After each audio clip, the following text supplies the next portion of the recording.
गुड़िक T पाची पची जाइला पचिवा को भल भाव धुआधुई कर काटिदेली गोटे कढ़ा बसैकी पानी गरम करके सीझा को छाड़ीदेली और से कला लुण पकईदेली। तो ये मोर अँला गुड़िक भल भाव सीझीगला गोटे जगह को काढ़ीदेली काढ़ी भल भाव पोछा पोछि करदेली कहीं पानी छाड़ीज जमीक।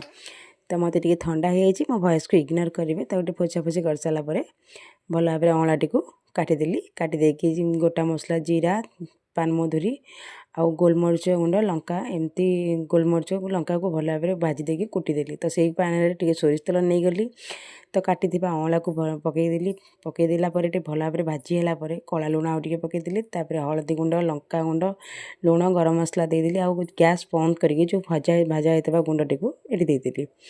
तो चाट मसला टी पकड़ मन ना पछरे पकईदेली।